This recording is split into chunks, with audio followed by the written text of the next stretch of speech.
Section 1. The Enigma of Greta Garbo, an Introduction. In the glittering pantheon of Hollywood stars, one name stands out, Greta Garbo. She was more than an actress. She was an enigma, a legend. Many called her the most beautiful woman who ever lived, but Garbo was much more than her looks. She was a force of nature on screen, her talent undeniable, her presence magnetic. Garbo's story is one of contrasts. A farm girl who became a global icon, a silent film star who conquered the talkies, a woman who craved privacy in a world of spotlights. Her life was as dramatic as any film she starred in, filled with triumphs and mysteries. Even today, decades after her death, she fascinates us. What made Garbo so special? Was it her haunting beauty, her undeniable talent, or was it the air of mystery that surrounded her? Perhaps it was all of these things and more. Garbo was unique. She broke the mold and lived life on her own terms.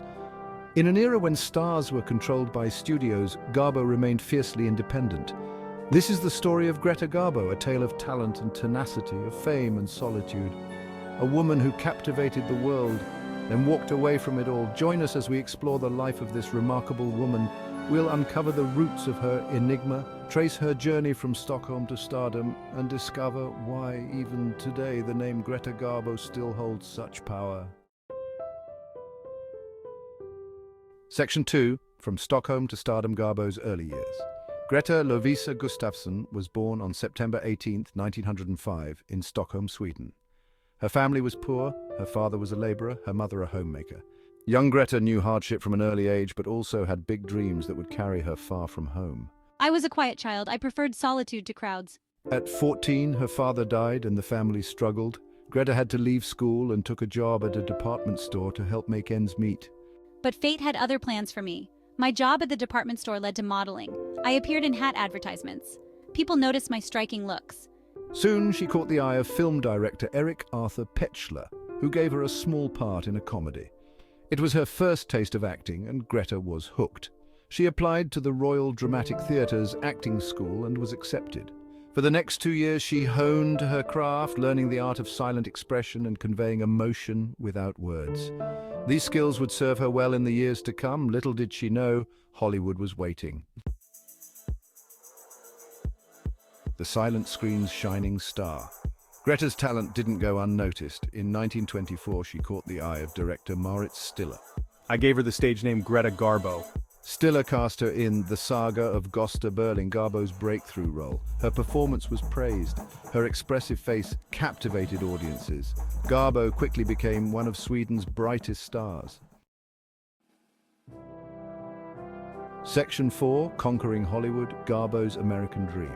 Garbo's rise in Hollywood was meteoric. She wasn't just successful, she was a phenomenon. Her films were box office gold, her face graced magazine covers, and fans couldn't get enough of her. But Garbo remained an enigma. She rarely gave interviews and avoided public appearances, adding to her mystique. MGM knew they had a treasure in Garbo. They capitalized on her allure, marketing her as the mysterious, exotic beauty. Garbo's film choices were bold. She often played strong, complex women, showcasing her range and challenging societal norms. In Flesh and the Devil, she was a seductress. In Love, 1927, she was Anna Karenina. These roles resonated with audiences, especially women, but success came at a price. Garbo was intensely private, and the constant attention exhausted her. She once famously said, "I want to be alone." This quote would follow her for life, capturing her essence. Garbo was a paradox, a star who shunned the spotlight, an actress who valued solitude. This tension between public adoration and private retreat would define her career. Section 5, The Voice of a Legend, Garbo Talks. The late 1920s brought a seismic shift to Hollywood's sound had arrived. Many silent film stars couldn't make the transition, but not Garbo. The world waited with bated breath. Would Garbo's voice match her silent allure? The answer came in 1930, Garbo talked. Her first talkie was Anna Christie. MGM promoted it heavily with the tagline, Garbo Talks. Her first line, "Give me a whiskey, ginger ale on the side, and don't be stingy, baby," became instantly famous. Her deep, accented voice was a revelation, adding a new dimension to her mystique. Anna Christie was a triumph. Garbo's transition to sound was seamless, her voice husky, sensual, and utterly unique. Critics raved and audiences flocked to theaters. Garbo had conquered yet another challenge.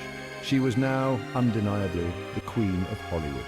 But success brought new pressures. Garbo was more famous than ever, yet she remained elusive. She refused to sign autographs, avoided premieres, and never attended the Academy Awards, even when nominated. This behavior only fueled public interest, making Garbo not just a star, but a legend in her own time. Section 6. The pinnacle of fame, Garbo's golden era. The 1930s marked Garbo's golden era.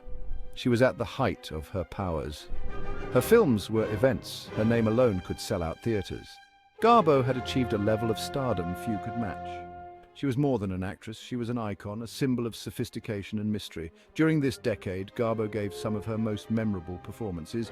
In Grand Hotel, 1932, she uttered the famous line, "I want to be alone." It became her signature phrase. In Queen Christina, 1933, she played a 17th century Swedish queen. The film's final shot, a close-up of Garbo's face, is considered one of cinema's greatest moments. Garbo's range was impressive. She could play tragedy and comedy with equal skill. Ninotchka, 1939, showed her lighter side. The tagline, "Garbo laughs," drew crowds, and her performance was a revelation. Even at the peak of her fame, Garbo remained an enigma. She lived simply, had few close friends in Hollywood, and preferred long walks to lavish parties. Her privacy was fiercely guarded, adding to her appeal. In an age of manufactured stars, Garbo seemed real, authentic. She was a mystery that Hollywood could never quite solve. Section 7. Fading from the limelight, Garbo's retreat. As the 1930s drew to a close, change was in the air. The world was on the brink of war, and Hollywood was changing too. Garbo's type of sophisticated drama was falling out of favor. Audiences wanted escapism, comedy, action. Garbo found herself at a crossroads. Her last film, Two-Faced Woman in 1941, was a disappointment. Critics were harsh, and audiences were lukewarm. It was a rare misstep for Garbo, leaving her disillusioned. She decided to take a break from filmmaking, meant to be temporary, but it became permanent. World War II further complicated matters. The European market, where Garbo was especially popular, was disrupted. Hollywood itself was changing. New stars were rising, and Garbo, approaching 40, found herself in an industry that worshipped youth. She considered several projects, but none felt right. As the years passed, Garbo's temporary break became permanent. She never made another film. The reasons were complex: disappointment, changing tastes, or perhaps Garbo had simply had enough.